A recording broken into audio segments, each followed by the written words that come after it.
Mr. Chomsky, since Kofi Annan's term will be expired within less than 6 months, how do you evaluate his years? And what was the, if there is, what was the great achievement he could make, and what was the failure or misjudgment he made? And you mentioned about what we call the high-level panel report in your book. Is there any way this organization could be revitalized in the era which, major countries doesn't care about the rule of law or international law? The high-level report from, I think it was December 2004, was a very sensible document, in my opinion.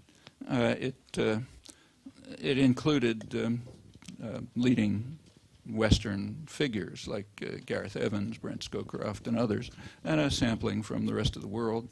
And their proposals, I thought, were pretty sensible, particularly their proposal, their conclusion that Article 51 of the Charter should not be revised or rewritten, that it stands appropriately today and it should remain the core of international law. Well, the consequences of that they didn't have to spell out, but you know them. Yeah, I think that was a proper decision. That's the core of their proposals. As to your question, there's no way of for the UN to function if the great powers simply kick it in the face, which they do. I mean, just take a look at the record of vetoes. I mean, the question of violating Security Council resolutions was brought up before, and they shouldn't be violated. But the most extreme form of violation of a Security Council resolution is to veto it. I mean, you can't, that's the ultimate extreme of violating a Security Council resolution. Well, take a look at the record of vetoes. I mean, in the early years of the United Nations, when the U.S. Ran it almost totally just for obvious economic and military reasons, the UN was very popular in the United States. And there was huge denunciation of the Russians for vetoing things. You even had distinguished anthropologists giving psychoanalytic explanations of why the Russians say no all the time, because they were raised in swaddling clothes and that sort of thing. So it was this terrible thing, the Russians are vetoing resolutions. Well, through the 1950s, the UN became, to a limited extent, more representative of the peoples of the world, with decolonization, with the recovery of other industrial societies. By the 1960s, it was not completely under control. So take a look at the record of vetoes since the 1960s. The U.S. is far in the lead on a whole range of issues. Britain is second, and nobody else is even close. Okay, well, as long as that's the case, can't do much. The UN can't do very much, including the Secretary General. He's had some good positions and statements. You can't implement them if the great powers, primarily the United States and Britain, which Britain's leading Journal of International Affairs, Journal of the Royal Institute, described Blair's Britain as the spear carrier for Pax Americana, which is not inaccurate, as long as the one great superpower and its spear carrier dismiss the United Nations and international law, then there's nothing much that the UN can do. And that's, again, a problem that is internal to the great powers. If you take a look at U.S. public opinion, it is overwhelmingly in support of giving a greater, and in fact leading role to the United Nations international affairs.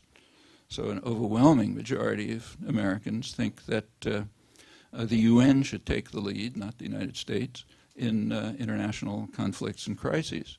Since April 2003, I think around 2/3 of the American public has been in favor of keeping U.S. troops in Iraq only under UN supervision.